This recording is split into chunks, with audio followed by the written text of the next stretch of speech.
ओम नमो ओंकारेश्वर देवताय नमः. ओम नमः शिवाय. ओम नमः शिवाय. अवधूत चिंतन श्री गुरुदेव दत्त. मंडळी, मी एक काल व्हिडिओ टाकला, गुरुदोष, पितृदोष, मुंजा दोष वगैरे या संदर्भात. तर तो व्हिडिओ पाहून ज्याने माझ्याकडून दीक्षा घेतलेली आहे अशा बऱ्याचशा मंडळींचे फोन आणि मॅसेज आले, की खरंच तुम्ही म्हटलात, की गुरुमंत्र काय दिला होता ते आमच्या आठवणीत नाही. हं.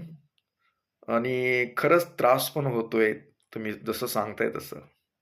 तर एक तुम्हाला विनंती एक म्हटले, की तुम्ही परत एकदा आम्हाला सांगा, की आम्ही नियमितपणे काय करावं? कारण बरेच जुने ते विसरून सुद्धा गेले, आपण दीक्षा घेतलेली सुद्धा. असो, ठीक आहे, तेवढं तरी तुम्हाला कळलं. हं. तर मी परत थोडंसं एक माहिती देतो. तुम्हाला मी गुरुमंत्र दीक्षा हे देतो कशी ती थोडक्यात समजून घ्या, की ज्यावेळेस तुम्हाला गुरुमंत्राची दीक्षा द्यायची. हं. गुरुमंत्र म्हणजे तुम्हाला तर मागील एका व्हिडिओमध्ये सांगितलं होतं, की जी ईश्वर आणि भक्त याच्यामधील एक दुवा असणारा गुरु असतो, म्हणजे वायर म्हणतो आपण. हं. तर ज्यावेळेस मी तुम्हाला दीक्षा देतो, समजून घ्या आता, त्यावेळेस मी तुम्हाला काही सूचना दिलेल्या असतात. हं. आणि एक प्रार्थना केलेली असते ईश्वराकडे बसून. हं.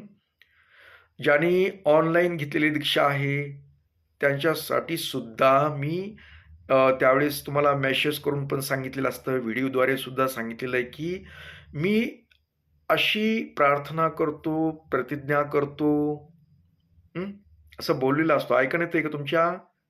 आठवण आहे का तुम्हाला? हं.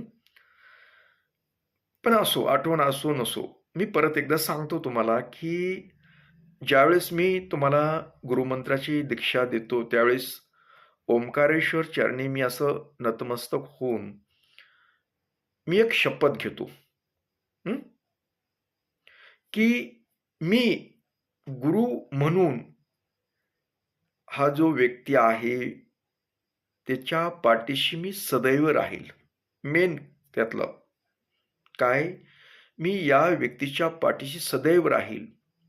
तिच्या सुखदुःखात, अडी-अडचणीच्या वेळेस मी जसं मला जमल, मला जी समजतं या गोष्टीविषयी मी त्याला मार्गदर्शन करील.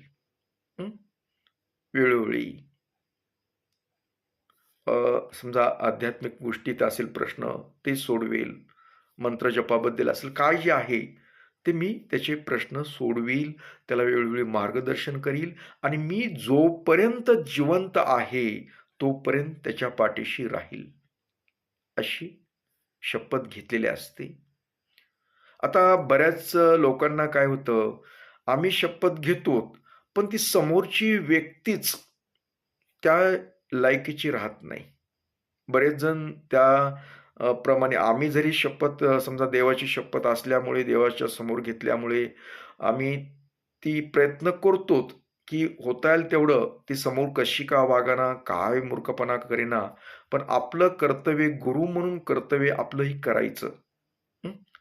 त्यानं ऐकू, न ऐकू आपलं सांगत राहायचं. हं. मग ती किती ऐकती का नाही ऐकती त्याच्या तिच्या मनाला माहिती.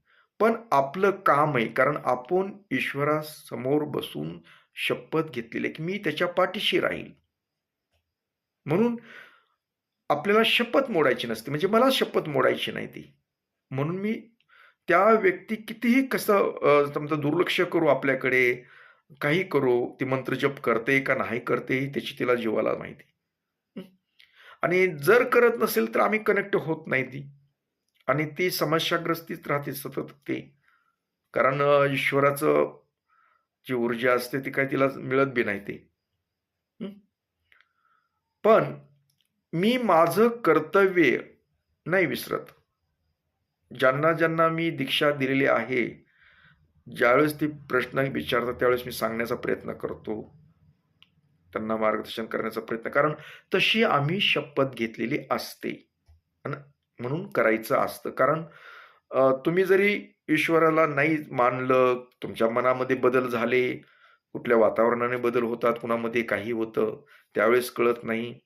पुन्हा बदलू शकता तुम्ही लोकं, पण आम्हाला नाही बदलता येत. कारण आम्हाला आमचं कर्तव्य हे आम्हाला करावंच लागतं. कारण आम्ही तुमच्यासाठी शपथ घेतलेली, तुमच्या पाठीमागे राहू म्हणून, तुम्हाला वेळोवेळी मार्गदर्शन करू म्हणून. म्हणून आम्हाला ती शपथ मोडायची नसते. म्हणून तुम्ही कसंही वागलात, काहीही केलात, आम्हाला जरी विसरून गेलात, तुम्ही गुरुमंत्र केला काय, नाही केला काय, ते तुमचा प्रश्न आहे. पण आम्हाला आमचं कर्तव्य हे पार पाडावंच लागतं. त्याच्यामुळं आम्ही सदैव तुमच्या पाठीशी असतोच. मग तुम्ही किती आमच्याशी कनेक्ट होता, आमचं किती मानता, हे तुमचा प्रश्न राहतो. पण आम्ही तुम्हाला सोडत नाहीत. कितीही काही करा, कारण आमचं कर्तव्य आम्ही कधीच विसरू शकत नाही. कारण ईश्वरासमोर शपथ घेतली तुमच्यासाठी. हे एक गुरुतला भाग सांगितला आणि हे जर तुम्ही ऐकत नसाल अशा गोष्टी, तर तुम्हाला तो दोष लागतो. तुम्ही तणावग्रस्त राहतात. तुम्ही सुखी समाधानी होत नाहीत. ह्याचं कारण हे पण असू शकतं. हं? गुरुदोष म्हणजे काय? समजलं? ओम नमः शिवाय नमः. पुढील भाग काही सांगतो.